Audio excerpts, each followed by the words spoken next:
नमस्कार दोस्तों, जैसा वादा था 8 बजे आप लोगों के सामने हैं और हमारे साथ अनिल जी हैं और अनिल जी के साथ हम लोग खबरों के पीछे की मंशा क्या है, उसकी स्पिन क्या है, इस पे हम लोग चर्चा रोज सुबह 8 बजे करेंगे। और बहुत सी खबरें हम लोगों के बीच में आती हैं जो कुछ खबरें ऐसी होती हैं जो जिन पे बहुत चर्चा नहीं होती है या निकल जाती हैं वो खबरें। और कई बार बहुत सी वैसी भी होती हैं कि जिनमें बड़ा स्पिन होता है। तो वो स्पिन क्या है, वो खबरों के पीछे की खबर क्या है, वो कैसे घुमाया जाता है, एक नैरेटिव को बनाने के लिए मीडिया का इस्तेमाल होता है, वो सारी चीजों पे आज से हम लोग चर्चा करेंगे रोज सुबह। तो अनिल जी, पहले तो इस प्रोग्राम के बारे में बता दे, दर्शकों को इंट्रोड्यूस कर दे, क्योंकि आज हम पहली बार जुड़ रहे हैं। तो ये प्रोग्राम हम क्यों कर रहे हैं और रोज हम सुबह क्या डिस्कस करेंगे, तो एक बहुत संक्षेप में जरा बता दीजिए सबसे पहले। दरअसल साथियों, इस प्रोग्राम को करने के पीछे हमारा उद्देश्य ये है कि जो भी पाठक हैं या जो भी दर्शक हैं, जी। वो मान लें कि एक चैनल के दर्शक होते हैं, 2 चैनल के, 3 चैनल के, और पाठक भी जो होते हैं वो 1-2 अखबारों के ही होते हैं। और वो केवल उन अखबारों और उन चैनलों को का चयन करते हैं देखने के लिए और पढ़ने के लिए जो उनके केवल भीतर के जो मन की जो खबरें हैं वो देता हो। लेकिन जो मन की खबरों को जो पढ़ने की जो ललक है, वो वास्तव में क्या खबर होती है, क्या वो सच होती है, इसको भी जानना जरूरी है। मैं मन को बहलाने के लिए गालिब ख्याल अच्छा है, जैसे मतलब हम लोगों ने बहुत सुना है। तो ये मन केवल बहलाने वाली चीज नहीं है, खबरें पूरे समाज को संचालित करती हैं, निर्देशित करती हैं, एक तरह से संगठित करती हैं लोगों को। तो मैं ये समझता हूं, हम लोगों ने ये तय किया कि हम लोग रोज बरोज जो खबरें छप रही हैं, उन खबरों में क्या है, वो खबर वास्तव में घटना की खबर है या मीडिया का अपना कोई एजेंडा है, उसकी खबर है, इसको समझना है। ये बहुत बारीक बात है, लेकिन मुझे लगता है कि जैसे मैं आपको एक उदाहरण देता हूं। पंजाब के इससे पहले के किसान आंदोलन में एक बार तय हुआ, किसानों ने ये तय किया, किसान संगठनों ने तय किया कि हम दिल्ली जाएंगे, और दिल्ली में यहाँ पर अंतरराष्ट्रीय स्तर के खिलाड़ी आ रहे थे। जी जी। और ये तय हुआ, लोगों ने तय किया कि सरकार चूंकि बात उनकी नहीं सुन रही है, तो वो अंतरराष्ट्रीय जो मंचों पर, अंतरराष्ट्रीय जो मंच लग रहा है भारत में, दिल्ली में, हम वहां जाकर अपनी बात को कहेंगे, प्रोटेस्ट दायर करेंगे। ये बात हुई। अब देखिए, एक शब्द है प्रोटेस्ट। एक प्रोटेस्ट शब्द का इस्तेमाल हुआ, जो कि अपना डेमोक्रेटिक राइट है। ये भारत के संविधान में नहीं, दुनिया के संविधानों में ये प्रत्येक नागरिक को दिया गया अधिकार है। जी। लेकिन अखबारों ने क्या छापा? केवल एक शब्द को बदल दिया। और क्या जी। शब्द को बदला कि जब किसान आ रहे थे अपना प्रोटेस्ट दर्ज करने के लिए, तो अखबारों ने, मीडिया ने उस समय ये लिख दिया कि जो ये संगठन है वो डिस्टरबेंस पैदा करेंगे। अब आप समझ लीजिए, केवल एक शब्द बदला, प्रोटेस्ट को ये शब्द कर दिया कि वो डिस्टर्ब करेंगे। तो जैसे ही ये डिस्टर्ब का शब्द आ गया, ये लॉ एंड ऑर्डर का प्रश्न बन गया। लॉ एंड ऑर्डर का प्रश्न यानी डेमोक्रेटिक राइट जो आपका है, उस राइट को हमने एक लॉ एंड ऑर्डर की प्रॉब्लम में तब्दील कर दिया।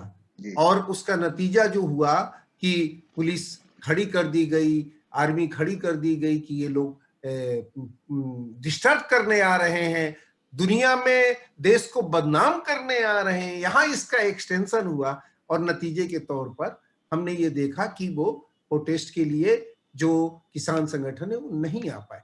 तो इस तरह की बारीकियां जो है, एक शब्द पूरे जो जो घटना होती है उसके कैरेक्टर को बदल देता है। जी बिल्कुल। तो हमें ये लगता है कि हम लोगों को इस तरह की जो बारीकियां है, जैसे न्यूज खबरें जो होती है कहाँ प्रेजेंट होती हैं, जी एक खबर को हमें मारना है, खबर तो हम देंगे लेकिन वो खबर को मारना है, तो हम किस जगह पर उसको छापें या किस जगह पर दिखाएं, किस समय दिखाएं, ताकि हम कह दें कि हाँ हमने दिया है खबर, लेकिन हमने खबर को मार भी दिया। इस तरह से बहुत बहुत छोटी छोटी बातें खबरों के साथ होती हैं। रंगों का चयन, रंग कौन से रंग में कौन सी खबर हमको प्रस्तुत करनी है, ये बिल्कुल। भी तो महत्वपूर्ण ये बात है। सारी चीजें जो हम लोग दशकों से करते रहे हैं, और उसको उसको लेकर हम तो समझते हैं, लेकिन बहुत से लोग नहीं समझ पाते हैं कि ये एजेंडा क्या है मीडिया का, ये स्पिन क्या है। जाहिर। और बहुत सारे देखिए दोस्तों, फैक्ट चेक करने वाले लोग हैं, ऑल्ट न्यूज़ बड़ा अच्छा काम कर रहा है, तमाम सारे और लोग भी अच्छा काम कर रहे हैं। लेकिन जो इस सुबह की चर्चा में जो हम लोग बात करेंगे, जो ऐसा अनिल जी ने कहा कि हम लोग ये जो नैरेटिव क्रिएट किया जाता है, उस नैरेटिव को समझने की और समझाने की और आप लोगों से भी समझने की हम कोशिश करेंगे। तो अनिल जी, आज की चर्चा में मैं दो खबरें स्पेसिफिकली चर्चा करना चाहता हूँ, बाकी जो ठीक है। अखबारों में छपा है वो तो हम लोग करेंगे। एक कुछ दिन पहले की खबर है, ठीक। और ये ग्रेटा थंबर्ग की जो टूल किट आई है उसमें एफआईआर हुई, उसके बाद अ, अ, इसकी गिरफ्तारी हुई दिशा की, बेंगलोर से। इस पर एक प्रिंट खबर छापी, और वो खबर क्या थी कि एक किसी यूट्यूबर ने, और मैं दर्शकों को वो खबर दिखा भी देता हूँ सबको। तो ये एक जो यूट्यूबर था, उसने उस खबर को छापा, उस अपने यूट्यूब चैनल पे उसने दिया कि कुछ मीडिया चैनल्स को, मीडिया हाउसेस को धमकी दी उसने, और कुछ पत्रकारों को, एक्टिविस्ट को धमकी दी, और उसने एक वीडियो रिलीज किया। वीडियो यूट्यूब में आया, आप लोगों ने शायद खबरों में देखा होगा। ये खबर छपी द प्रिंट में, जिसके संपादक हैं शेखर गुप्ता। जो शेखर गुप्ता इंडियन एक्सप्रेस में रहे, इंडिया टुडे में रहे, लंबा उनका अनुभव है संपादकीय का। वो खबर उनके वेबसाइट में छपी। खबर छपी, कोई बात नहीं, खबर है, छपनी चाहिए। लेकिन उसमें यूट्यूब ने उनके उस वीडियो को, धमकी वाले वीडियो को, जिसका चेहरा आप देख रहे हैं, इसका वीडियो यूट्यूब ने हटा दिया। प्रिंट ने क्या किया कि उसके ट्विटर हैंडल से वो वीडियो निकाल के अपनी वेबसाइट में डाला। केवल वीडियो ही नहीं डाला, उसके वीडियो का जो ट्रांसक्राइब था, जो आपके स्क्रीन पे अभी सामने है, वो ट्रांसक्राइब भी उन्होंने अपनी वेबसाइट में डाला। और जब हम आपसे बात कर रहे हैं, तो ये ट्रांसक्राइब और ये वीडियो का ग्रैब हम आपको दिखा रहे हैं, वीडियो नहीं दिखाएंगे। वो ग्रैब भी उन्होंने अपनी वेबसाइट में डाला हुआ है, यानी वो वीडियो, जो ट्विटर वीडियो, वो भी डाला हुआ है। तो अनिल जी, इस पे हम लौटते हैं, इस खबर पे, कि ये जो खबर प्रिंट ने चलाई, एक यूट्यूबर ने धमकी दी, उसमें बरखा दत्त को भी धमकी दी, उसमें कई और अखबारों को के पत्रकारों को धमकी दी उसने, और कुछ मीडिया हाउसेस को भी धमकी दी, कांग्रेस पार्टी को धमकी दी। वो यूट्यूब ने हटा दिया वीडियो। लेकिन प्रिंट ने उस वीडियो का एक प्रमोशन वीडियो इस यूट्यूबर का डाल दिया अपने वेबसाइट में। अब यहाँ पे चर्चा, देखिए, डिबेट ये है कि मीडिया का फ्रीडम है, मीडिया बहुत सारे तमाम सारे, ओसामा बिन लादेन का भी इंटरव्यू चले हैं मीडिया में, आतंकवादियों के भी इंटरव्यू चल जाते हैं। तो ये एक डिफेंस है कि मीडिया में तो ये सब चीजें चल जाती हैं। लेकिन क्या ये चलाना, इसका इंटरव्यू जिसको यूट्यूब ने ब्लॉक कर दिया, वो कितना उचित है? और ये एडिटोरियल जजमेंट कितना उचित है कि एक फ्रिंज एलिमेंट, एक कोई ऐसे ही सड़क चलता व्यक्ति जो यूट्यूब में एक नॉन सीरियस बातें डालता है, उसको आपने एक लेजिटिमेसी दे दी। सबसे पहले तो मैं आपको एक जौनपुर, भारत में एक जगह है जौनपुर, जी जी जी, ऐतिहासिक उत्तर शहर प्रदेश, है। हाँ। उसके एक शायर हैं, अहमद निसार, जी और उनकी बहुत ही अच्छी गजलें लिखते हैं। उनका एक शेर है जो मैं आपको यहाँ पर सुना दूं। जी मैंने ही खबरों का किरदार, मैंने ही जी खबरों का किरदार बनाया है उसे, मैंने ही खबरों का किरदार बनाया है उसे, वरना वो मेरे सवालात से पहले क्या था। जी जी वरना वो मेरे सवालात से पहले क्या था। अब सवाल यही आता है कि जो आप क्वेश्चन कर रहे हैं वो खबर दे रहे हैं कि अपना एक किरदार तैयार कर रहे हैं। जी ये जो शेखर गुप्ता की जो खबर है वो खबर नहीं है, ये मटेरियल है, प्रोपगंडा मटेरियल है।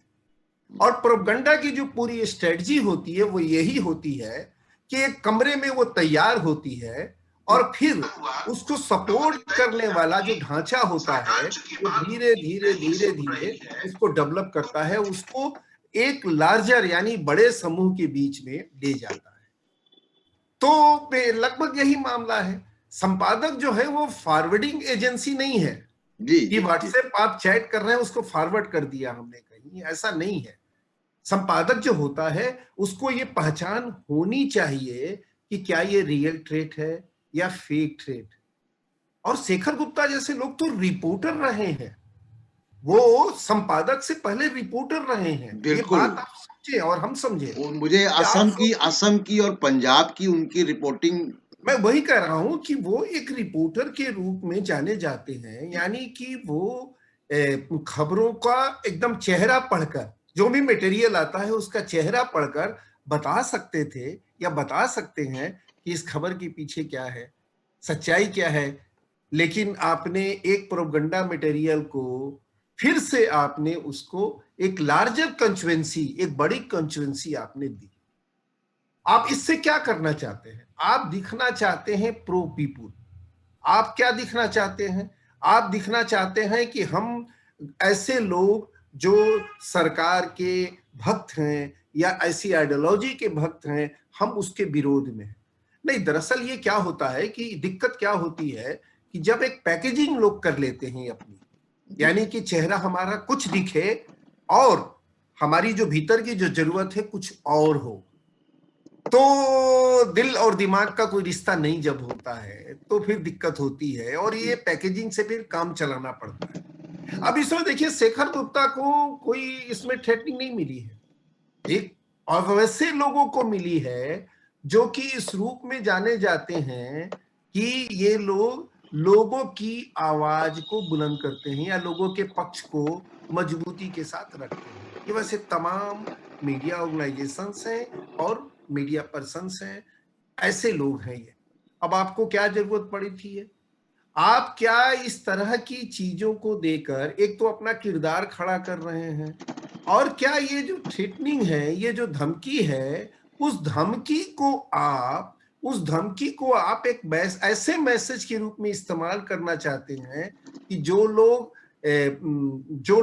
लोगों के पक्ष में, लोगों के पक्ष की बात करते हैं, उनके भीतर एक डर हो, दहशत पैदा हो। क्या ऐसी कोई आपका इरादा है क्या? तो मैं ये समझता हूं कि ये संपादक का चयन कतई नहीं है। ये एक प्रोपगंडा जो मटेरियल का जो इस्तेमाल करने वाले का जो दिमाग होता है, वो दिमाग यहाँ काम कर रहा है। एक अच्छा संपादक, एक अच्छा जो जर्नलिस्टिक जो डिसीजन होता है, वो मुझे इसमें दिखाई नहीं देता। और मुझे नहीं लगता अनिल जी कि जितने तजुर्बेकार शेखर गुप्ता हैं और जिन पोजीशंस में वो रहे हैं, इंडियन एक्सप्रेस जैसे अखबार के लंबे समय तक संपादक रहे हैं, मुझे नहीं लगता कि उन्होंने कोई इसको पोस्ट ऑफिस की तरह ट्रीट किया होगा कि पीछे से आई और खबर चली गई।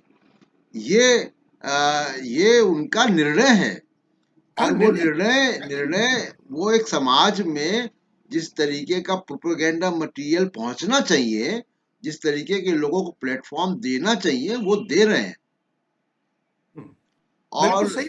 सुप्रीम कोर्ट में देखिए कुछ समय पहले एक फैसला हुआ जिसमें जिस उस फैसले में सारी जो न्याय की जो जुरिस्प्रूडेंस है उसको एक बिल्कुल एक डिबेटेबल इशू बन गया कि उन्होंने पॉपुलर कंसाइंस को आधार बनाया, एविडेंस को आधार नहीं बनाया। तो अब जर्नलिज्म में भी आप देखिए कि पत्रकार के तौर पे जब हम अखबार, टीवी चैनल, वेबसाइट चलाते हैं, या जो हम आप यहाँ पे बात भी कर रहे हैं, ये भी पत्रकारिता है। तो ये पॉपुलर कंसाइंस इसका आधार नहीं हो सकता।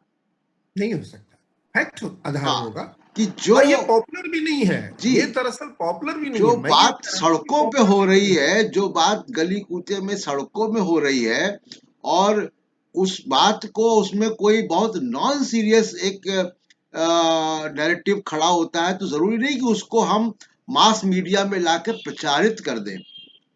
नहीं, तो आप जो बात कह रहे हैं ना कि पॉपुलर कॉन्साइंस, जी ये इसको दरअसल प्रोपगंडा करके यहां तक लाने की ये प्रक्रिया है। जी ये हम इतना प्रोपगंडा कर दें ताकि इसको हम इस रूप में एस्टेब्लिश कर दें कि ये पॉपुलर कॉन्साइंस है। जी जी और पॉपुलर कॉन्साइंस को हमने पहले से स्वीकृति दे रखी है कि आप जी कुछ भी इसके नाम पे कर लीजिए। जी तो ये दरअसल एक प्रोसेस चल रहा है, ये प्रोसेस का हिस्सा है।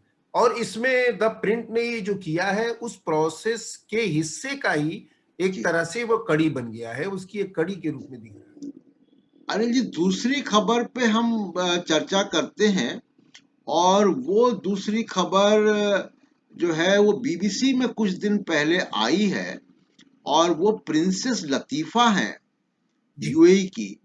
ये और ये खबर प्रिंसेस लतीफा की बीबीसी में आई, उसके बाद पूरी दुनिया में आई वो, और पूरी दुनिया में आने के बाद भारत के भी मीडिया में आज से कल से आना शुरू हो गई है। शुरू हो तो गया। ब्रीफली देखिए, प्रिंसेस लतीफा के बारे में उनका एक वीडियो आया है। वो जी। वीडियो बाथरूम से शूट हुआ है, बीबीसी में वो वीडियो चल रहा है। उसका जी। एक ग्रैब आप देख रहे हैं, आपकी स्क्रीन पर है। हाँ। ये दुबई के राजघराने की प्रिंसेस हैं।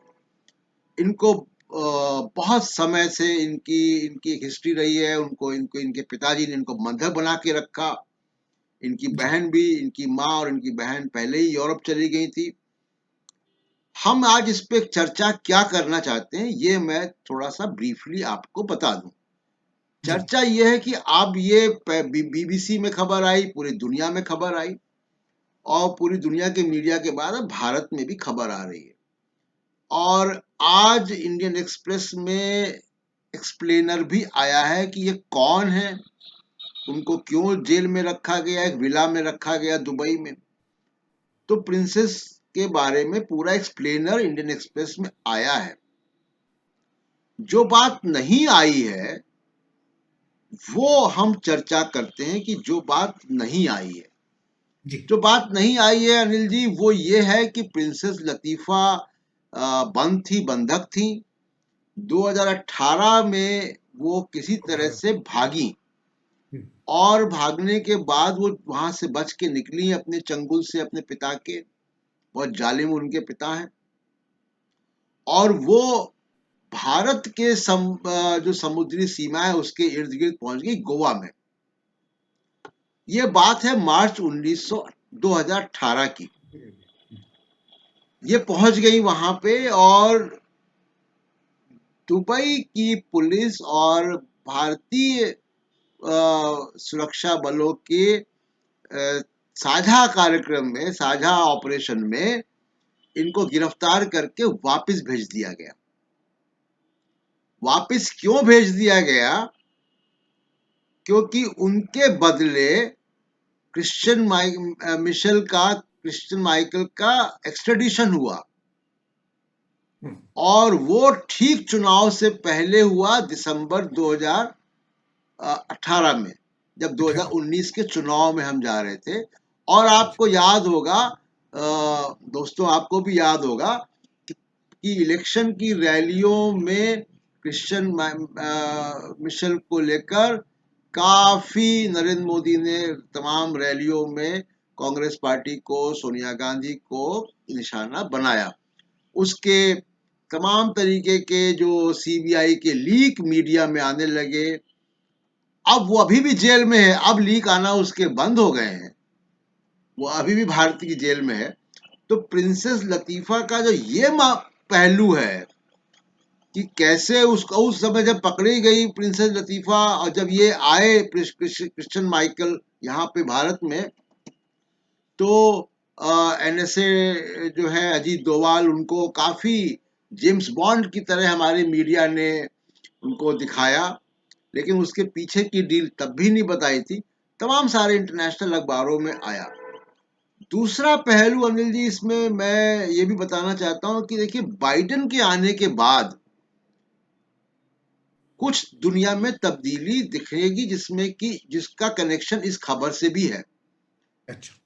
वो कनेक्शन ये है अनिल जी कि बाइडेन की जो टीम है, जिसमें काफी भारतीय भी हैं, लगभग 20 भारतीय, बहुत बड़ा इंडियन कंटिजेंट है वहां, 20 भारतीय मूल के लोग हैं, जिसमें कश्मीरी मूल की एक महिला भी हैं जो जिम्मेदार पद पे हैं, और वो वहां पे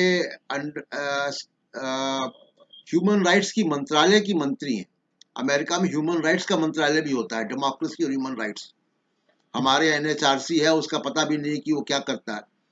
तो वो कश्मीर की महिला है, उनका लंबा ट्रैक रिकॉर्ड रहा ह्यूमन राइट्स का।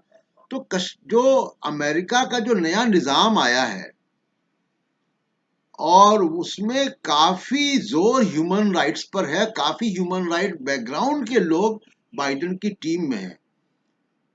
तो ये हमको बाइडेन की टीम का दिखाई देगा, और इसीलिए आप देखिएगा कि पश्चिमी मीडिया अचानक इस खबर पर आया है, और बीबीसी ने किया है, अमेरिकन मीडिया कर रहा है इसको, गार्जियन ने किया है इसको, ऑस्ट्रेलिया के मीडिया ने किया है।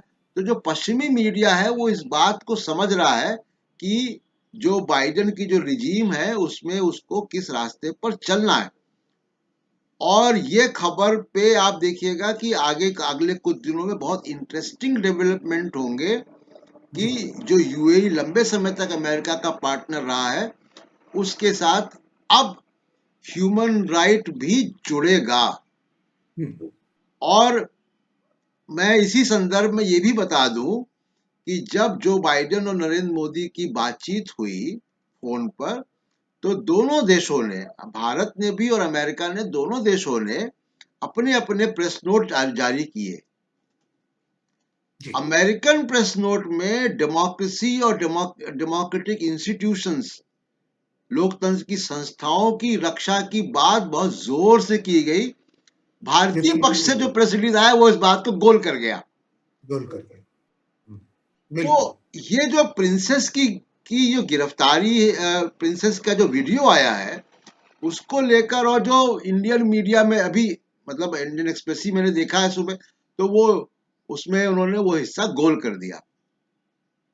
दरअसल मैं एक बात, बेसिक बात मुझे इसमें दिखाई देती है जी, कि क्या भारत, हम जिस मुल्क में हैं, जो हमारा बहुत ही प्यारा मुल्क है, इसमें दरअसल जो राजनीतिक पार्टियां हैं, और खासतौर से जो राजनीतिक पार्टियां और सरकारें जो होती हैं, वो ह्यूमन राइट्स को, मानवाधिकार को एज ए वैल्यू वो नहीं देखती हैं, या उसको प्रमोट करने की कोशिश नहीं करती हैं, बल्कि उसका कैसे सौदा किया जा सकता है, कैसे उसका राजनीतिक इस्तेमाल किया जा सकता है, हमेशा ये कोशिश दिखाई देती है। ह्यूमन राइट्स की बात तभी वो करते हैं जब उनका कोई सत्ता में जाने, सत्ता में उतरने का जब खेल वो बड़ा सिलेक्टिव है, उनका ह्यूमन राइट बड़ा सिलेक्टिव है। हाँ, तो ये एज ए वैल्यू। और जो जो जो भारत से बाहर बहुत सारे देश ऐसे हैं, उसमें यूरोपियन जो पूरी कंस्टिट्यूएंसी है, उसमें हम ह्यूमन राइट्स को एक लेवल तक एक एज ए वैल्यू, एक मूल्य के रूप में हम देखते हैं, और उसके प्रति चिंता भी जाहिर करते हुए हम देखते हैं। तो मेरा ये कहना है कि देखिए, ह्यूमन राइट जो होता है, ह्यूमन राइट्स जो होते हैं, उसकी कोई बाउंड्री नहीं होती, उसका कोई देश नहीं होता है। जी जी, वो एक पूरे मानव समाज के लिए एक वैल्यू है, एक जो है मूल्य है, वो इंटरनल मैटर नहीं है, इंटरनल को मैटर नहीं है वो। हाँ, लेकिन देश की राजनीति का जो स्तर होता है, वो उसी स्तर से इस तरह के वैल्यू सिस्टम का इस्तेमाल करता है। तो हमारे यहाँ ह्यूमन राइट जब प्रिंसेस जब गई, तो आप सोचिए कि हमारे यहाँ जो भी इस तरह की जो भी घटना है, बहुत सारी मैं घटनाएं यहाँ सुना सकता हूँ, बल्कि मैं कहता हूँ कि जो हमारे यहाँ की विदेश नीति है वो विदेशों के लिए नहीं होती है, बल्कि देश की अंदरूनी राजनीति में इस्तेमाल करने के लिए विदेशों के साथ कब किस तरह का संबंध बनाना है, उसमें इस्तेमाल करने के लिए हमारी ये नीति ज्यादा सक्रिय दिखाई देती है। गोवा की प्रिंसेस को भेज दिया गया, क्यों भेज दिया गया? आप अगर ह्यूमन राइट के इतने बड़े या होने का हम लोग दावा भी करते हैं कि हाँ, हम एज ए सिटीजन हम ह्यूमन राइट को बहुत वैल्यू देते हैं, वो किसी भी देश के लोग हों, किसी भी देश की महिला हो, खासतौर से महिला, अगर वो इस स्थिति बहुत से बहुत बहुत इनसेंसिटिव काम हुआ था, बहुत बहुत इनसेंसिटिव काम हुआ था वो। और मैं जो आपको एक बात बता दूं, मैं आपको एक लाइन में और बता दूं, आने वाले दिनों में जैसा कि आप बता रहे हैं कि भारतीय मीडिया में खबरें आएंगी, आप देखिएगा इस मीडिया को एक सांप्रदायिक रूप में पेश किया जाएगा जी, एक मुस्लिम देश की महिला के रूप में उसको पेश किया जाएगा, न कि एक बड़े लार्जर कंटेस्ट में उसको पेश किया जाएगा। तो ये जो नामों का जो जिस तरह से एक इस्तेमाल होता है, एक सांप्रदायिक इस्तेमाल होता है, मुझे ये पूरा यकीन है और जो ट्रेंड में देख रहा हूं कि भारत के अखबार इसको इसी रूप में ज्यादा ज्यादा प्रचारित करेंगे, ज्यादा एस्टेब्लिश करने की कोशिश करेंगे, ऐसा मुझे। और एक आपने अनिल जी बहुत इंपॉर्टेंट बात कही कि जो ह्यूमन राइट को सरकारें कैसे लेती हैं और ह्यूमन राइट के सरोकार क्या है। हाँ बिल्कुल। तो जैसे मैंने कहा कि बाइडेन की टीम में ह्यूमन राइट का वेटेज बहुत है, और वो उनका कंसर्न हो या ना हो, लेकिन वो ह्यूमन राइट को एक डिप्लोमेटिक टूल की तरह इस्तेमाल करने वाले हैं, इस बात के संकेत मिल रहे हैं। और जिस तरीके से वेस्टर्न मीडिया, पश्चिमी मीडिया इस लतीफ़ा खबर पे आया है, इसमें जिस तरीके से जिन परिस्थितियों में लतीफ़ा की गिरफ्तारी भारत से हुई थी, ये भी आएगा, और ये भी एक इंटरनल मैटर नहीं है, ये भी नहीं, इंटरनल मैटर कैसे है? हाँ। और ये देखिए अमेरिका की, क्योंकि उनकी फोन कॉल से भी ये तय हो गया बाइडेन की, कनाडा के प्राइम मिनिस्टर की भी, जो जस्टिन ट्रूडो की फोन कॉल से में भी ये बातें आई। तो ये पश्चिमी वर्ल्ड अब अमेरिका के इशारे पर या अमेरिका के एलाई होकर ह्यूमन राइट को एक डिप्लोमेटिक टूल की तरह इस्तेमाल करेगा। ये नरेंद्र मोदी के लिए, सरकार के लिए कैसा होगा ये हम देखेंगे। लेकिन हाँ, मीडिया इसको कैसे खबर करता है ये जरूर देखने की बात होगी, और इस पे खासकर लतीफ़ा खबर पे हम लोगों की नजर होगी कि इस पे आगे मीडिया क्या करता है, हम लोग चर्चा करते रहेंगे। तो अनिल जी, आज का कार्यक्रम लगभग 28 मिनट हो गए हैं, तो हम लोग आज यही इसको कंक्लूड करते हैं, और जी देखते हैं हमारे दोस्तों ने क्या फीडबैक दिया है, और उस फीडबैक के आधार पर हम लोग इसको रोज इम्प्रूव करेंगे। आप लोगों के सजेशंस जो भी होंगे वो इंक्लूड करेंगे। कुछ और जो जो बातें हमसे छूट जा रही हैं वो भी आप हमें बताएं, और क्योंकि अभी थोड़ा सा टेक्निकली चैलेंज है, अपने अपने घरों से हम लोग इस बात को, इस कार्यक्रम को कर रहे हैं आपके सामने, और मैं बैक एंड पे काफ़ी चीज़ें मैनेज भी करता हूँ। तो लेकिन इसको और इम्प्रूव करेंगे और इंटरेक्टिव बनाएंगे, ताकि आप लोगों के लाइव हम संदेश पे या कोई सवाल के जवाब हो वो ले सके। लेकिन अब आज आज की बातचीत पे जो फीडबैक होगा, हम लोग कल सुबह जब मिलेंगे तो जरूर उसकी चर्चा करेंगे।